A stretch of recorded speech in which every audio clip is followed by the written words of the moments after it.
and we are the partners of Solarian Games. I'm Jason. And I am Peter. That makes me Peter. Yes. The stories this week: RPG Trader enters public beta ahead of June launch. Critical Role Codenames completely reinvents codenames. Viva La Dirt League apologizes after using AI thumbnails on Critical Role's D&D streaming service, and Hasbro launches AI Studio. Dun dun dun. Uh, yeah, so let's All right. start with So let's start out with a cool new thing that just showed up on Rascal News this week, and it's called RPG Trader. Trader. So they are rpg-trader.com.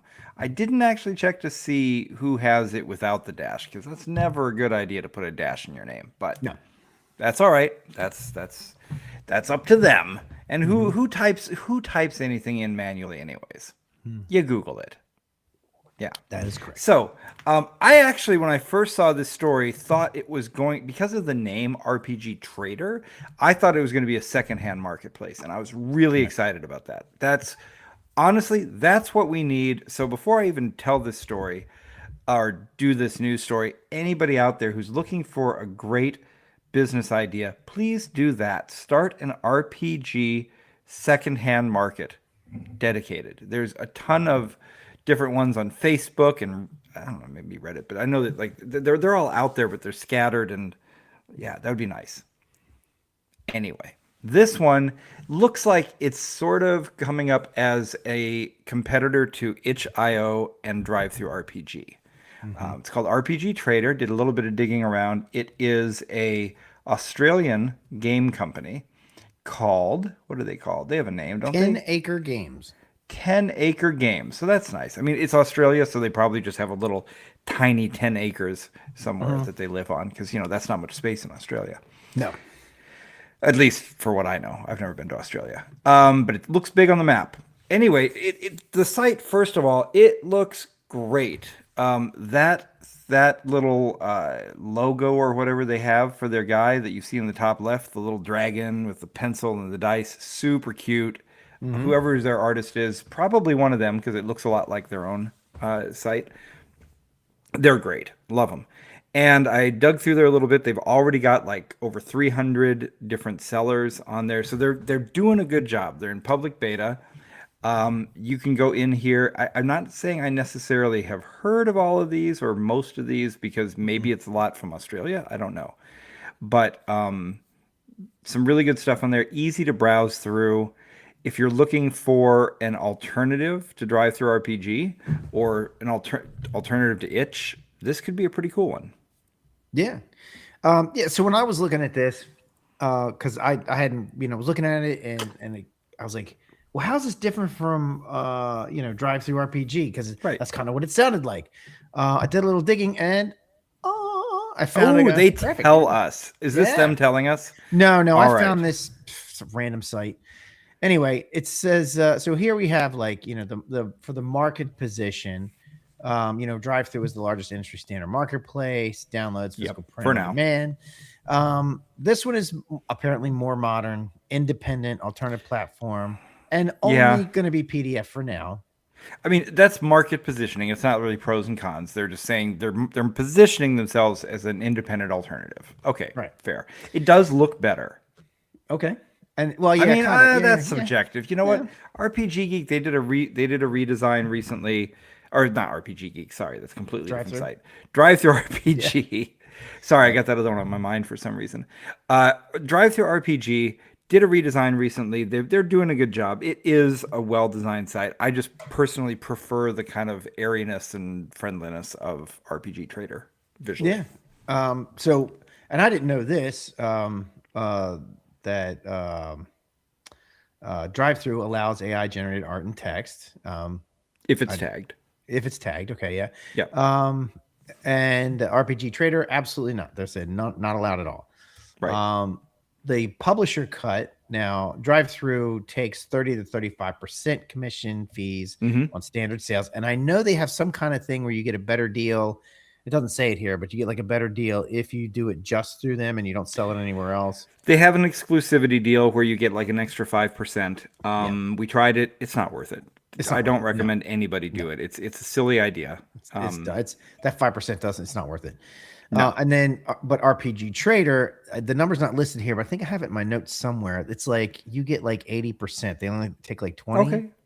Well, I mean, I feel Yeah, like they really yeah. have to do that if they're trying to get started Right. from 0 to 60. Right. They've got to do something like there's a nice big sell with us button on the front page. And, so I clicked it to see, should we sell with them? I haven't really dug through the whole thing yet. But if the first thing they said was, we're not giving you a better deal, I'd be like, well, let me think about it. Interesting. So, Yeah, but they have no exclusivity. You can sell any, and they don't care. You can sell anywhere you want.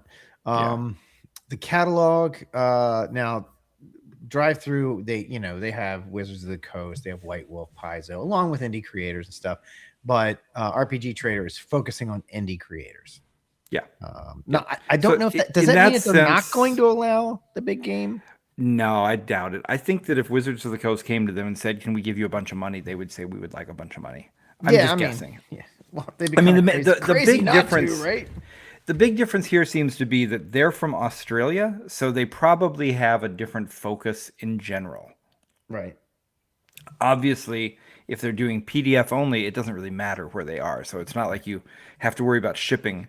But I think that they're saying that they're primarily focused on indie creators because the big guys are already all sewn up. I mean, the same thing with itch.io. If you go on itch.io, you're not going to find Wizards of the Coast stuff there. Well, if this place is from Australia, does that mean that the only games you can buy are like deadly and can probably kill you? Yes, and they're all upside down. Right. I'll say, Yes, yeah, right. all their games look like this. Right. Speaking of which, I have to say I did just acquire. There's very few Holy Grails left in my collecting world, but I finally got the Australian version of the Dungeon board game. Oh shoot. Okay. One of the last things I had that I wanted that I didn't have. So thank you. Where'd you pick that Australia. up? Australia. It was a seller in Australia had okay. it, and I had it shipped. Sick. No, All right, I didn't all go, but Right, it's in a black box rather than a purple one. Pretty cool. Ooh. Yeah. Is it? Now, did the shipping cost more than the game itself, or? It did. Hold on, I'm going to go get it. All right. And while he's doing that, I'm gonna say, Drive Through is owned by Roll20 and One Bookshelf. Has huge brand recognition, and it dominates the market. Whereas we just said RPG Traders created by 10 Acre Games, and it's just out of nowhere, kind of really. So yes, thank you, Australia. This one, it was not put out by TSR. It was actually put out by Jedco Games under Okay. license, made in Australia. So you see, you recognize the classic dungeon artwork on it, but it's black. So other than that, it's basically the same thing. It's just that it's the Australian version. I didn't have it. Now I do. Life's complete. I can move on to my next thing. Right. So as we stated before, it's in public beta, which is live right now. So if you're a creator, if you got stuff that you're selling like on Drive Through or wherever, itch, whatever, you can sell it. You can load it up right now, but you can't sell anything. People cannot check out until the official launch on June 9th. Which is only 2 days from now. Right, And if you're listening to the audio podcast, you're probably listening after it's already launched. So Yeah, I'm pretty sure. give it a go. Give it a go. Yep. All right. Next story. Critical Role Codenames completely reinvents Codenames. So Codenames Critical Role Adventures completely overhaul. Boop, there we go. Completely overhauls the standard competitive word game into immersive, fully cooperative RPG campaign campaign experience. It's a massive real quick, massive departure from Codenames. Developed by Czech Games Edition that introduced characters, loot, leveling up, and branching storylines. This is crazy. So Codenames. I've got a couple of them here. I've got Codenames Duet. I love Codenames. It is one of the most fun party games that you can play. Right. What I love about Codenames is that as a gamer with a capital G, I don't want to bring people over and I don't want to play Monopoly, right? I want to play something that's got a little bit more uh, respect to it. Right. But, you know, we have our neighbors come over and hang out. They're not gamers per se. They do want to have a game night. This is perfect for them. It's so freaking simple. The core game is simple. This one that we're going to talk about, they're not going to want to play it. But the core game is really simple. You got this little grid of cards that you lay out. And at the beginning of the game, all you see is the words. And you have two teams. Each what there's a spy master and the spy on each team. So as the spy master, I'm sitting here coming up with clues for the spy to try to figure out. And so they have to guess which words have got the correct spies underneath them so they can turn them over and find the enemy spies. The way that they find the words is through clues the spy master gives them. So you might say, I'm thinking of three words that all kind of go together. So of the ones you see on the screen here, I see chicken and tattoo and turn. So chicken and tattoo, you might, God, I don't even know what you'd come up with. You have to have a word that could evoke both of those, right? Okay. And it can only be one word, which is a lot harder than it sounds, but it's super simple to explain to a non-gamer for the first time. You sit down, you have a blast, plays fast, no big deal. But these guys have taken it to a whole nother level for people who are looking for a more involved game. So let's go with this. This is crazy. Yeah. So, like you're saying, instead of two teams racing against each other, one player takes on the role of the game master and gives one word clues to guide the rest of the party through the missions. The GM's role or the GM role can be passed around between players after each mission. It's pretty cool. Players will choose a party of 3 from 7 iconic Critical Role heroes. Oh, so they're actually using the ones from Critical Role. Okay, so Vex, Perry, Grog, Jester, not Percy. Dorian, or fresh cut grass. I don't know fresh cut grass. I've never. I think I may have seen Critical Role once, so I'm really not the person to ask. Yeah, I just know about. I've seen the cartoon. I've never watched the show itself, but I've seen the animated series. So fresh cut grass is probably from the live action play that they do. Anyway, each hero has a dedicated character sheet to track stats like hit points and roll modifiers, equipment items, and experience points. You don't have any of that normally, right? No, nothing like that. Nothing like that at all. And Because I've never played. I mean, the kind of the appeal of Codenames is that it's dead simple and you can play a game in 15 minutes. So you usually play maybe you usually play at least 4 games of Codenames with some friends in a casual situation. Okay. I'm assuming this is going to take longer. It looks like it, but it's cool that they get abilities, right? Because Right. I will say this for Codenames, while it's incredibly fun, it can be stressful and difficult that the core skill is trying to think of how to tie as many words together as possible with a single word. Right. You can, I mean, you'll see people sitting there just like holding their heads because everybody else is having a chat while this is going on, and the person who's got to come up with the clue is like, oh my god. So you know, giving them some extra skills and tricks to do it, that's good. Yeah. So instead of just pointing at cards, you actually place your character's miniature on the word tiles as you navigate the map. That's pretty cool. That's fun. Box, and of course, the box has a D20 because I don't think you roll anything in regular Codenames, right? No, there's no dice. There's no dice. So it includes a D20 because you must roll for skill checks to see if your character successfully executes their special ability. So I'm guessing you play the game, probably, putting the clues together and everything as normal. But like if you have a special ability, that's when you would roll the die. Yes. And I saw what some of the special abilities were. I'll actually go and see if it says them in here. Oh gosh, where is it? Oh, here we go. So Percy uses his gun to guess an adjacent word rather than the one he's placed on. Jester places risky prank tokens on words to fuel special powers, and Grog has additional I don't understand this. Grog has additional healing powers that allow him to tank for the rest of the team. Healing powers. Why is that? I don't know. Why is he the healer? No, in the show, I think it's Percy. I think it's Percy. She's the healer. I don't know. It's the dwarf cleric is supposed to be.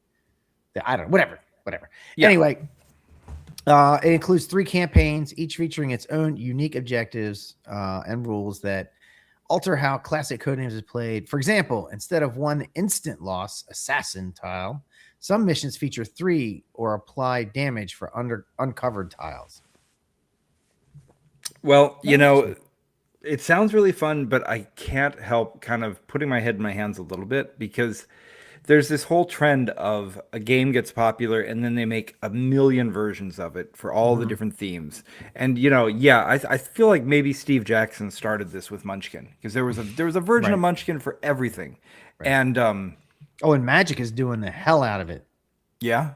Yeah, apparently there's all kind. I mean, I don't play Magic. Guy, Will I work with, and my buddy Will. He plays Magic, and he said there's all kinds of cards, X-Men cards, all kinds of stuff. So Yeah, I'm trying to remember. There's something out there that there's another one that I was really shocked to see that they kept on making theme versions of it. If anybody has good examples to think of, it's not popping into my head right now. But Monopoly. well, yeah, that's true. I was wrong about Steve Jackson starting it. Monopoly did start the whole thing. Oh, yeah, that's right. Yeah, okay. But I think aren't there like different versions of Catan as Yeah. well? Oh, yeah, yeah, yeah. And Risk. There's different versions of Risk that have come Yep. out. Yep. Well, the one I'm thinking of is just falling out of my head right now, but I don't like that. I just don't. I really just prefer for the game. The same reason I don't want to watch a franchise movie, Just Hmm. either it's good or it's not. I don't need it to be flavored with 85 different things. Right. That being said, this looks really fun, so I might play it. So, Yeah. what All right. shows what I know. Brian said he says fresh cut grass, originally called Faithful Caregiver. Oh, so the Um, FCG. Okay. right, for short, was an animation. Oh, okay. Aormaton. Oh shit, I can't. It So says I got my screen. Aormaton. I got my screen really small because I'm fitting I don't know microphones what on an it. aormaton is, but No, no, it's no. got a 6 in there, so I can tell that he just copied this from Right, Wikipedia. right. There we go. Okay, cleric and member of Bell's Hells, played by Sam Rigel. Okay. Okay, well that's cool. And And then Pike Pike is is the the cleric. cleric. Yeah, that's right. All That's right, right. Now I remember that. Now that you say that. cool. I Right. mean, I don't think I have to know anything about the show to enjoy this. It looks fun without. Yeah. I don't want to watch that show. Don't make me watch that Don't show. watch it. You don't want to watch it? Don't watch it. Oh my God, don't It's make not me my watch it. favorite show. I liked it. I was actually the first time I watched it, I thought I was just like, I'm gonna check it out. I probably won't like it, but I needed something to watch. And Yeah, I was surprised that I enjoyed it. It's not like the greatest show in the world, but I did enjoy it. cool. All right. Next up. Oh, here we go. All right, so I guess today is the day of talking about AI. We talked a little bit about it, how RPG Trader is not going to allow AI, and we're going to be talking about a completely different use of AI in a minute. But this one just caught my eye because I felt like it was sort of a trend. It's speaking Mhm. to a trend. Viva la Dirt League. I don't know who they are. I'm looking at their pictures. I don't care who they I've are. seen YouTube videos of them. I didn't know that. I didn't know that they even had a name. But go ahead. Yeah. Sorry. So some more people that want to get attention for playing D&D on camera exist. Mhm. They're called Viva La Dirt League, and they issued an apology after quote-unquote eagle-eyed fans spotted AI-generated thumbnails on their Daggerheart Azarim campaign. We have the thumbnails up on the screen right now. You do not have to be eagle-eyed to notice this. Right. Yeah. Yeah. I mean, actually, I would like to ask people, when you see this kind of thing, do you immediately, is it obvious that it's AI? Do you have to think about it at all? Yeah. I don't know. Because Looks it's like AI weird. to me. We've only had generative AI imagery or diffusion models for 3 years, really. I mean, people have been trying to do it for a decade, but it was really only 3 years ago that Stable Diffusion came out and was the first one that looked like looked like what it was trying to be, right? Right. As opposed to AI imagery 5 years ago, if you said, give me a cat, it would give you this weird sort of fractal thing and it would be full of, it'd be a mess, right? Yeah. Yep. But the model was training itself and it got better and it got good enough. So only 3 years ago, I think if somebody saw one of these images, then they might think, oh, an artist did that. It looks a little fake. You know, they maybe did it, they obviously did it digitally, but I don't think that people would have spotted it as being particularly weird. But now we've all gotten so flooded with all this slop, and it's got such a recognizable look that you can just spot it right off the bat. So they did this. These guys went out and they made these. And okay, apparently they're a New Zealand-based comedy troupe. So now that Flight of the Conchords is popular, everybody's a New Zealand-based comedy troupe. I am just grumpy today. Yeah, you're spicy today. There was a big pile up on the highway. You know what? Whoever was in the accident probably way grumpier than me. So yeah, it could be. Yeah. at least I wasn't in it. But anyway, they explained through a social media manager on the Critical Role subreddit that they completely failed to catch that their contracted designer had used generative AI to... Okay. I'm stopping right here. So, these guys who call themselves Viva La Dirt League, they put these things up, or whoever did. And then when they got caught, the first thing they did was they didn't come out and speak for themselves. They came out through a social media manager. Already, wimps, get out here, you wimps. And then they throw their designer under the bus, being like, oh, how did we miss this? Our designer did it and we had no idea. And here, our social media manager will explain, don't be mad at us. What a bunch of, own your mistakes, you cowards. What a bunch of cowards. You know, it's obvious what that is. It's obvious what that is.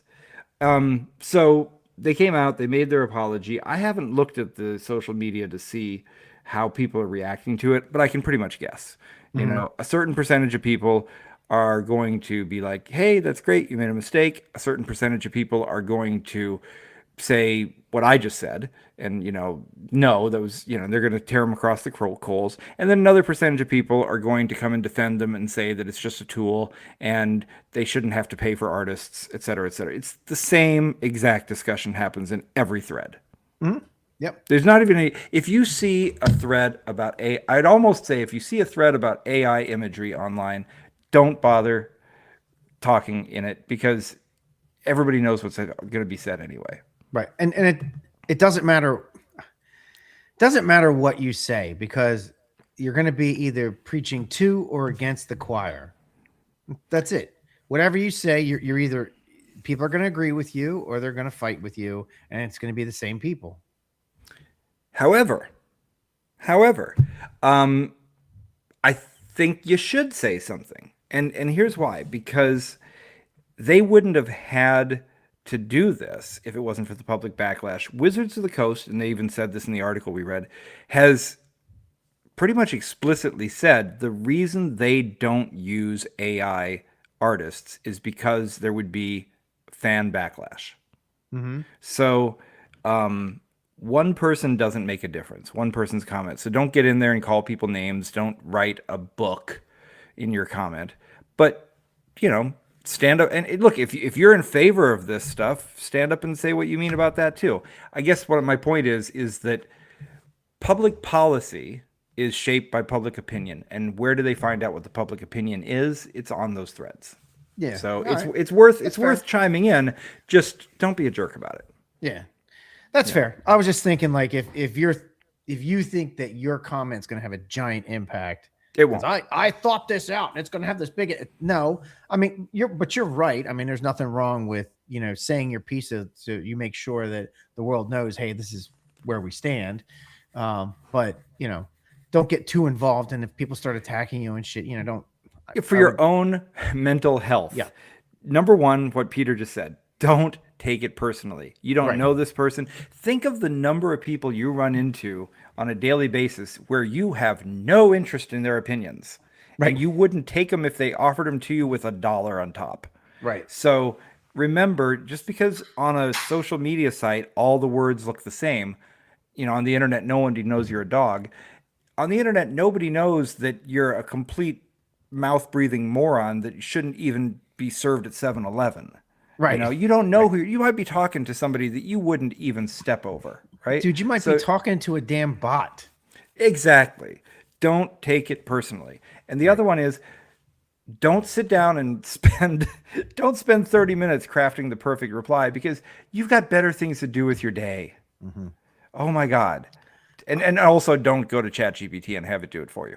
That would be so iconic. Oh my God. Somewhere out there has to be somebody who spends all day using ChatGPT to argue against AI.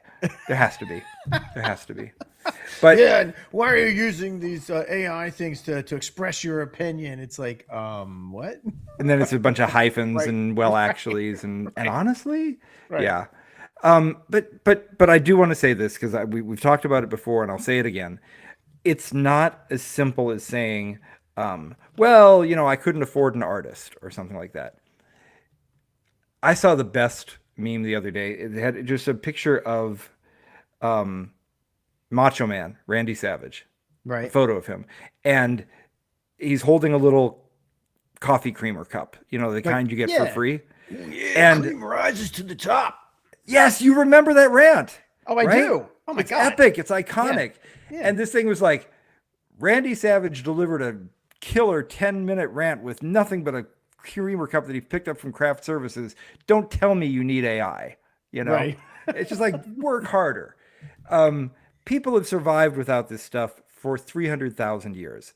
We're going to be okay. You don't need, and when you get cool art on something and you try to impress people with it, you're impressing them because of the person who did it, the work they put into it, who they are, your personal decisions. If all you have to do is type make a cool picture into a prompt and it spits it out, you're not impressing anybody. You just now look like an NPC. Mhm. You look like everybody else. What's the point? I saw another creator. It was a young filmmaker, I believe, and I don't remember his name, but he was talking about why he doesn't use any of these things. And he said, this is my craft. This is my art. Everything I do, I think about carefully. I make each decision deliberately. If I see somebody even using a generative fill on something, I feel like they were allowing an arbitrary choice to happen. If they're going to put AI on their film or in their art, they're just letting it do something arbitrarily. And if they're going to make an arbitrary choice about that, what else are they going to be arbitrary about? Hmm. I like that. So, you know, to me, it's not about just is somebody going to lose their job or not. That happens in the economy. People's jobs change. But it's about normalizing and devaluing, normalizing fake art and devaluing humans. And that's just never cool to me. So, I don't think that the people who apologized here understand what was wrong. I think they got caught. That's what I think it is. Right. So, Viva la Dirt League. Um, don't care about you guys. And from your real pictures, you look like a bunch of jerks anyway. So Jeez. Easy. they do. Wow. You are What a spicy. they look like a bunch of jerks. I don't want to know these people. I don't. I don't. We need Simon to tell us some good New Zealand stereotypes that we can apply against them. I don't know. Oh any. yeah, yeah. What's a good like insider New Zealand like phrase for I don't know, but I feel like any good slur has to be done by another Kiwi. It can't be done Oh by yeah, us. yeah, So. absolutely. Yep, yep. All right. So, anyways, Viva la Dirt League. You're a bunch of dirt. All Let's right. move on to something else. And I'm about to defend AI. Yeah. All right. Here we go. So Hasbro is launching an in-house AI studio called Sixth Wall to officially license its massive portfolio of iconic characters for interactive, digital, and real-world experiences. And where does this come from? Well, Hasbro has said that Hasbro is tired of playing whack-a-mole with millions of unauthorized fan-made AI versions of its characters across various frontier tech platforms. I wonder Instead what a of frontier just tech platform is. yeah, it's a cool term, right? I copied I and don't know what it pasted that. means. I don't know either. I copied and pasted it.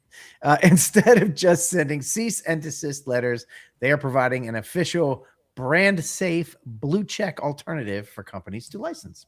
Okay.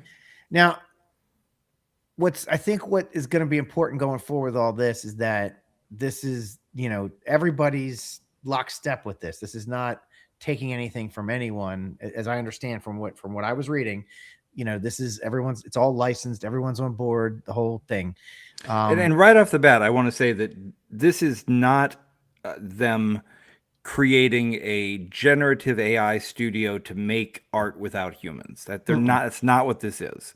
No. This is what's so frustrating about the AI debate is that AI is this incredibly wide range. You might as well say technology. I mean, it doesn't mean anything in and of itself. It does not mean generative AI. LLMs, diffusion models, machine learning, neural networks, they're all completely different things, but they all get lumped under the same thing. So I am not against AI. AI as a concept is the future. We're going there. That's great. It's just when you use it to do generative replacing human stuff. This is different what they're doing. I'm not necessarily saying I'm on board, but I am saying it's different. Right. They said that. So you see the if you're looking at if you're watching this, I got a couple images down here. These are the properties that I saw listed, or 4 of the ones I saw listed. It says, crucially, Hasbro is working directly with real voice actors, including original talent like Peter Cullen, the voice of Optimus Prime, since the 1980s to build these models. Yeah. And here's a quote. Every IP owner looks at all of the millions of unauthorized versions of their characters on tech platforms and frontier models. I love that. Again, what is a frontier model? Fuck, I don't know.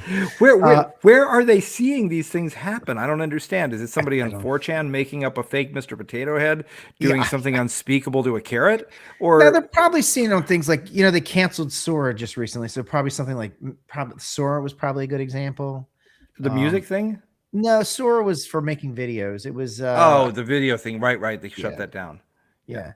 So it says it's not a great experience for fans and it's not on brand for us. It says, so you have a few choices as an IP owner. You could decide to enforce on everything whack-a-mole, send a bunch of cease and desist. You could decide to enable the UGC directly with consumers.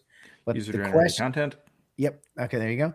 But the question what we posed was, what if we just offered the authorized end-to-end blue check version of the character that a company could license from us? And then we can guarantee that they're going to show up in a context that we already approve of and feel comfortable with, and show up in a way that is within the guardrails that we have set with the character. Right. I think there was something I saw somewhere. It was something like, you're not going to have, oh yeah, here we go. You're not going to have like Optimus Prime like trying to sell, Snickers or something like that. Yeah. Well, I mean, so it's a little bit confusing because on the one hand, they talk about the problem of fan-made unauthorized things, and then they talk about companies doing things. So they're not, fans aren't going to do this. It's going to be a company. Yeah. It's still a little iffy because I see what they're really doing here. Well, I know you're getting to that, so I'll wait for you. Okay. So it said, and his voices will not be used to create long-form movies or TV shows. They're meant to generate a completely new revenue stream. Oh, we always love that, right? From voice talent through dynamic, interactive, and personalized media that wouldn't have existed otherwise. I don't even know what this is. As a like, corporate drone myself, let me translate this corporate bullshit. What does that mean? Right. That means we are going to make AI. This is what they're saying. They're saying they're going to make AI clones of people's voices and license them out, and the original voice actor is going to get some kind of payment for that. Okay. So this is what dynamic, interactive, and personalized media. That just means an AI clone of your voice, basically. Right. But they love. But the actor is going to get paid for the use of that cloned voice. Yes, these soulless corporate bastards love adjectives because they have nothing adjective in their own lives, so they put them in their sentences. Does this mean they're going to be using it for like TV commercials and shit like that? Is that? It kind of sounds like they're going to say, hey, are you a company that wants to have Mr. Potato Head say something on your behalf? Okay. We're going to give you this Mr. Potato Head AI model. You make him do what you want him to do. He's going to have guardrails around him, so he only says Mr. Potato Head stuff. So he's not going to come in there and be like, acting, talking like GI Joe. He's not going to come in and do a Rambo speech or whatever. Right. I don't know. I'm sure they've got whatever their brand guidelines on it, but they're basically saying He's they're not going going to to make endorse a it presidential candidate. right. So Right. they're just basically saying, look, here's if you want to use them, here's the stuff. Give us the money. We put the rules around it, so it's only going to work the way that we want to have it work. Okay, fine. I'm not. This doesn't tear my soul to shreds. I don't Right. really care what Mr. Potato Head does, Right. to be honest. I mean, in a non-AI world, the way they would have done this is they would have said, we'll give you the 3D models and we'll give you the brand book and you guys do it. And somebody's going to sit down and they're going to do all the work of doing the 3D modeling and moving them around. But I mean, that's kind of drudgery, Right. and yes, it's going to be taking away work from somebody who is a 3D modeler or who is a sound engineer or those kind of things. And I don't like that. I hate that. But it's not the same, to me at least, as saying we're going to replace human creativity. I think they're just kind of taking away some drudgery. And okay, fine. Okay. So let's see. So the initial characters are going to have Optimus Prime and Megatron from Transformers, Mr. Potato Head, Cobra Commander from GI Joe. Just Cobra Commander. Well, I mean that's what my list Interesting. says. No, I mean I see the list. Yeah. And the cast of Clue. I was all right. Well, Is Clue that popular? Like, is it? I hope it is because it's such a good movie. Okay, You've seen it, I've right? never seen it. I've never seen it. Oh my gosh. Hopefully, the best thing about it was not the best thing. The best thing about it was everything. But a good thing about it was depending which theater you saw it at, you'd see a different ending. Oh, that's cool. All right. Yeah, because So they if you- decided so if you, like, not to rent have it, can only you- one answer to who done it. So like the game. Like, so if, Yeah. if you rent it, can you like say I want version A or I don't know. I'd assume, but Okay. yeah, I mean, it's so. And I mean, look Dude, at that cast. You cannot beat them. I know it's doable. There is ways to do that because there was Netflix did this thing called Bandersnatch, and when you're watching it, it was like a choose your own adventure. The thing would come up and you'd hit your remote and you would pick whether he would go. I'm gonna just say left or right, but this Sure. decision A or decision B. And I watched that movie about 5 times because I went through different versions and I got to see 5 different versions of that movie. It was really cool. It was part of That's the cool. it was part of the Dark Mirror series. It wasn't a season of Dark Mirror. It was part of the Dark Mirror. The Dark Mirror people made it, but it was its own thing. It was really cool. No, I remember sitting in tech conferences in the 1990s as they were talking about the future of television and predicting exactly that. And the other big thing everybody was excited about was that you were going to watch a TV show and you were going to click on the character's dress and you could buy it. I mean, you can some people have tried that now, but yeah, so I don't know what they're going to do with the cast of Clue. My guess is that they have given permission for their voices to be modeled so they can be used and that they're getting paid residuals when that happens. Right. I hope that's the case. I mean, that's why SAG exists. That's why we have the Screen Actors Guild. This is why unions effing matter, because they're going to have a say in how this works. So it's kind of cool. I don't know what this means for D&D, if Wizards is going to get on board with this or not, because like we said before, there's a huge backlash against AI in general. Nuance gets lost in a crowd. So will they even be able to sign on with this? I don't know. And like I said, I don't, to be clear, I don't like this. I don't want this to happen. I don't think this is progress, but I recognize that this is something that the investors need so that they can buy another snowblower that weekend. I don't know what they're buying with their money. But it's gonna happen. I'm not King Canute. I'm not stopping the tide from coming in. I'm just saying I don't like this, but at least this I can accept. It's different. Right. It said so they're targeting consumers aged 13 and older, functioning almost like a talent agency for AI characters. Yeah, consumers, right? Exactly. Consumers. Says, let's see. Key enterprise use cases include, all right, here we go. This is what they're going to do with Okay. it. Giant animatronic robots like Optimus Prime interacting and talking in real time with theme park guests waiting in line. Oh, I can see that. Okay. So, all right. Oh, this is going to be good. Hear me out. I cannot this is wait for good. the hackers to get a hold of this one. I know, but we take my daughter to Universal every year, and there is in Universal there is a place where there is a giant Optimus Prime there, and I think there's a guy talking on a speaker or whatever. Which right? is that's what it should be. Well, it should be a guy. But I can see where it wouldn't be an awful thing. I'm not against them having that AI like interactive. Oh, come on. Let the I'm guy not against talk. it. I'm not against some it. high school kid needs a cool job. That's a cool job for high school, especially for like a theater major who is, not getting real theater jobs yet, but they're being a cast member. That's cool. And even better reason not to do it is someone is going to hack Optimus Prime and he's going to say some foul things. That's to gonna those be kids. funny though. I kinda wanna see It will that. be funny. I'm there for it. I wouldn't mind seeing that.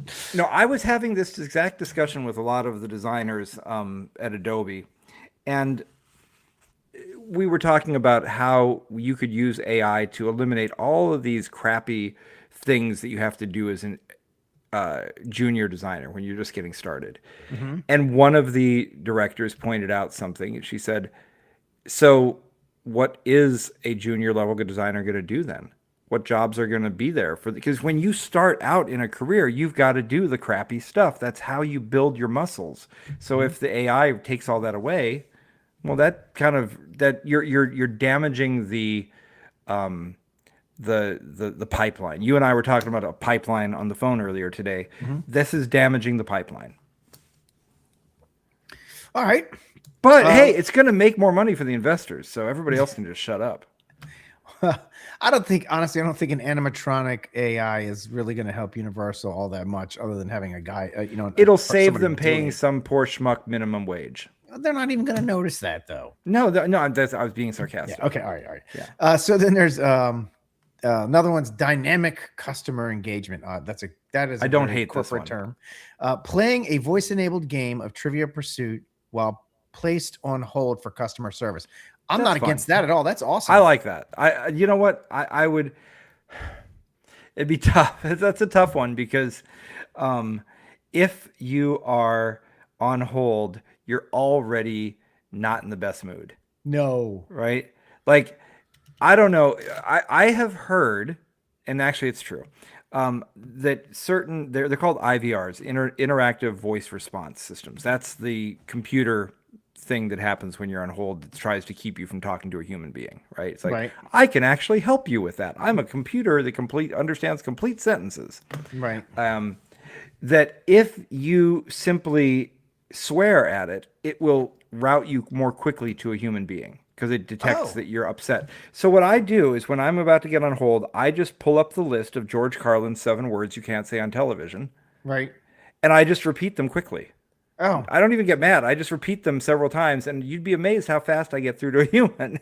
Right. Right. But then I tried it with, I think it was AT&T the other day, and their AI was like, "You cannot use that kind of language with our representatives." I'm like, "I'm not. You're a robot. Shut up." And I used the 7 words again, and it hung up on me. Oh. So Apparently you can't. there's like an arms race between the companies that will do anything to keep you away from talking to a human and the humans who really want to talk to a human. Right. So when you're in that state, I mean, I guess I kind of would play Trivial Pursuit, but I don't know. Right. So let's see. And the last one was digital companions, AI powered brand ambassadors, another more corporate term, conversational games, and connected physical robot / toys. What was the short story? I think it's Philip K. Dick. Something toys last all summer long. I don't think I've ever seen that. It's just a short story. I don't think it was ever a film or anything. But that's kind of what this sounds like. You've seen the movie AI, Steven Spielberg. like a million years ago. Yeah. It was actually great. I loved it. There's all of these science fiction writers and filmmakers have been warning us for decades about this future where we're going to have these AI toys that are going to just not be what we think they are. Right. So, we're building the Torment Nexus. Good job, us. Anyway, that's it. Yes, that is it. But you know what? I'm grumpy as heck, but I'm having a good time being grumpy as heck. This is fun. I like grumpy me. This is great. I hate this story and fuck these people. Yeah, this is great. I should just tell more people to screw off. Let's get more unlikable stories. I love it.